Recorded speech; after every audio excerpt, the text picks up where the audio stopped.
Resolute is on sale outside for a reduced price, so grab that tonight or tomorrow. It'll be there at the conference as well. Yes, so we have a lot of material to chew over. Whoa, that was a very good comprehensive overview. Thank you, Carmen, once again.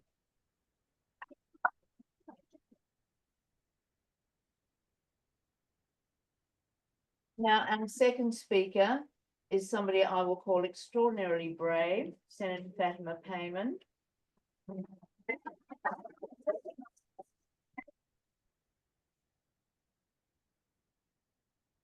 Actually joining the list of luminaries like Carmen Lawrence, former Labor people, Gareth Evans, Paul Keating, of course, Bob Carr, lots of senior Labor politicians have really criticised this whole episode that we're going through. And Senator Payman did that at considerable cost to herself.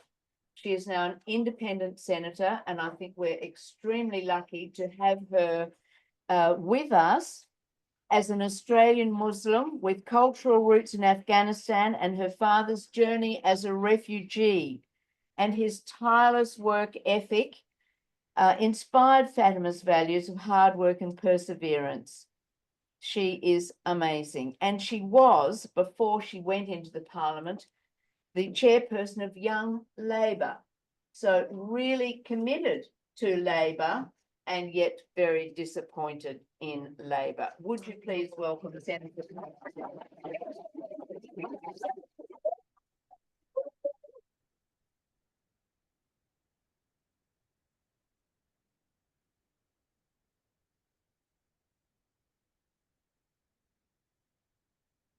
Thank you so much. I'm very humbled.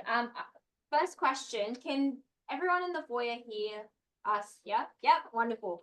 Well, good evening, ladies and gentlemen. Thank you so much for your presence here tonight. Uncle Mitch, thank you so much for that welcome to the country. I too acknowledge the Whadjuk elders and knowledge holders who have paved the way for those here now, those following proudly in their footsteps, and those yet to come as custodians and owners of country. Sovereignty has never been ceded. It always was and always will be Aboriginal and Torres Strait Islander lands. And I recognise the resilience and strength of all First Nations people of Australia and acknowledge their storytelling that has shaped the lives and influenced the lives of new Australians like myself.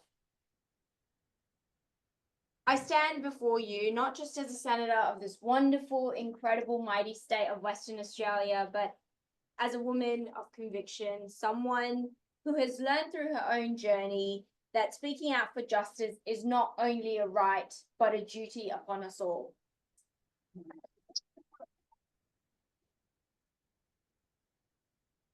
As the crisis in Gaza deepens, the world is witnessing unspeakable horrors. The entire families have been obliterated, homes have been demolished and reduced to rubble, and essential services such as hospitals, schools, and basic infrastructure absolutely destroyed. The international community cannot deny what is unfolding. What is unfolding is a systematic attempt to erase an entire people. The word genocide is not one that is used lightly in this context, but it is one that tragically fits the situation of Gaza. I know, like many of you here tonight, we sit here with heavy hearts but resolute with action, calling for action rather, and Australia cannot stand on the sidelines as this atrocity unfolds. We must not be complicit in silence, within action, or unwillingness to confront the uncomfortable truths. Our moral responsibility requires that we do better, and more than that, it requires leadership that upholds the values of justice, of peace, and of human dignity. Yeah.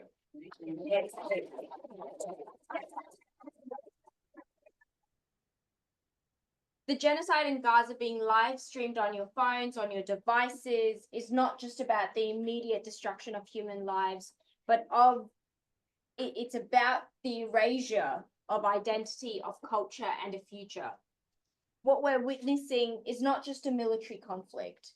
It is a deliberate and sustained campaign of the destruction targeting civilians, of their infrastructure, and the very existence of Palestinian identity.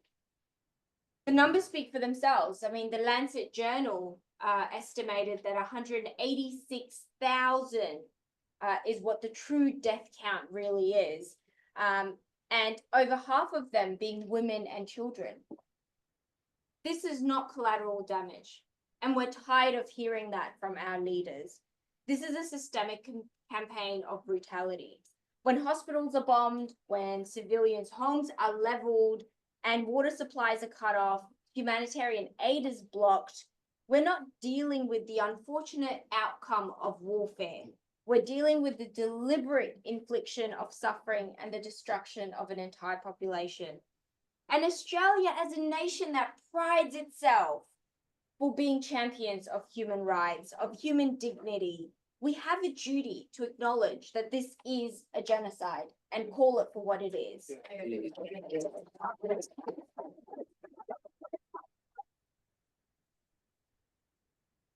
We cannot continue to use language that obscures the reality or shields the perpetrator from accountability. What is happening in Gaza is a moral crisis that demands more than diplomatic gestures and empty statements. It demands decisive action. And Australia's response to this genocide, as we have all witnessed, has been woefully inadequate. We have followed the lead of our traditional allies, the United States and the United Kingdom, both of whom have historically supported Israel's actions under the guise of security and defense. But we must ask ourselves, when does a nation's right to defend itself cross the line into mass slaughter of civilians? When does a legitimate claim to security become a license to commit genocide?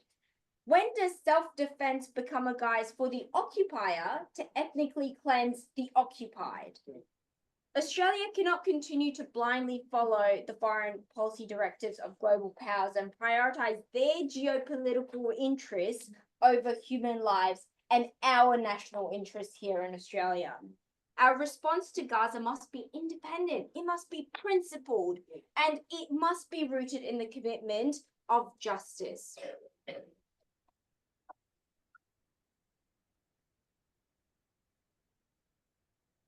I was asked to outline some of the things that Australia can do better. And I think, many of you would know and probably be better at explaining this than me. So please excuse me. But what can we do? The first step is towards the recognition that this is a genocide. We must acknowledge it for what it is under international law. The deliberate targeting of civilians, the destruction of critical infrastructure, the displacement of almost 1.9 million Palestinians are not isolated incidents. It definitely constitutes a genocide when there is a pattern of violence that's consistent. What else do we need to do? We need to make sure that we call for an immediate unconditional ceasefire, not a ceasefire that's humanitarian or that depends on the amount of aid coming in, because every day we delay, more lives are lost and the humanitarian crisis deepens. And we cannot afford to wait. And it really is pertinent for our leaders to act and be proactive when it comes to advocating for an end to the violence. We can sanction. It is not enough to call for peace when ignoring the underlying causes of the conflict just goes unnoticed. Australia must apply diplomatic sanctions and pressure that's consider the targeted sanctions that are necessary on individuals and the entities that are responsible for war crimes in Gaza.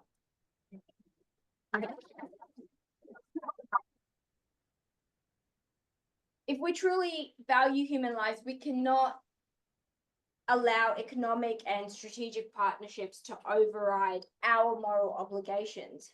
And we've seen it time and time again. This Labor government appears to sanction people like myself more than sanctioning the perpetrators of a genocide. The fact that they keep arguing over a two-state solution that will finally bring peace to the region, well, shouldn't you recognize both of those two states? But instead, when I wanted to recognize that the recognition of the state of Palestine is necessary and an important step towards that peace process, I was sanctioned and absolutely banned from my own party room. So,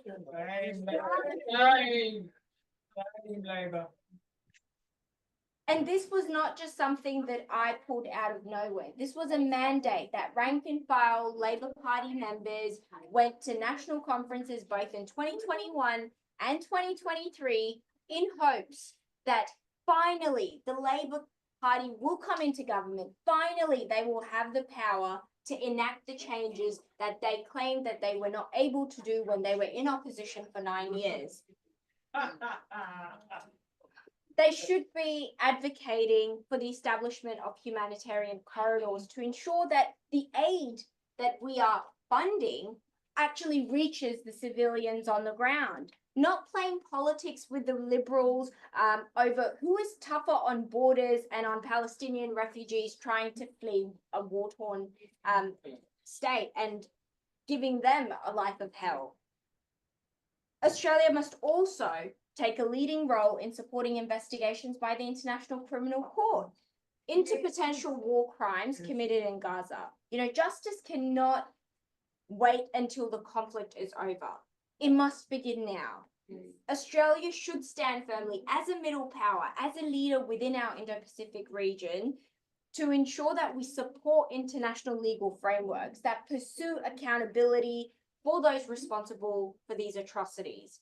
Now, 2 weeks ago, you all remember the United Nations General Assembly overwhelmingly voted in support of a Palestinian resolution demanding Israel end its unlawful occupation in Gaza and the occupied region of West Bank within the next year. Now, while the US joined Israel in outright opposition, we saw New Zealand, France, and Ireland vote yes. It was shameful that Australia, led by this Labor government, abstained, despite the findings of the International Court of Justice, which acknowledged the violations of international law by the Israeli occupation. Now, we know that this landmark decision is a turning point for the Palestinian struggle for freedom and justice. It also underscores the importance of international solidarity when it comes to the need to amplify Palestinian voices on the global stage. And I've said this before, and we've heard from Dr. Carmen Lawrence earlier, that our foreign policy is too deeply tied in the interest of the United States and the United Kingdom through the AUKUS Pact. While our leaders speak of shared values, the reality is that these alliances often prevent us from taking stronger stances on issues like Gaza. If Australia is too heavily, if we were to truly have an independent foreign policy, one that reflects our values of the Australian people, we must distance ourselves from the military industrial agenda of AUKUS.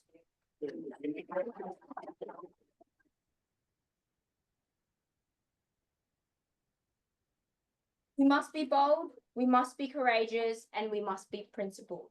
This is the time for Australia to show more moral leadership, a leadership that values human life over geopolitical calculations, justice over expediency, and peace over the perpetuation of violence. And with that, we need each and every one of your help, and I acknowledge all the organizers from IPAN.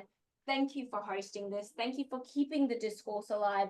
We're 1 year into this genocide and it doesn't seem to be getting better. So please keep spreading the awareness, keep fighting the good fight, and more strength to your arm. Thank you.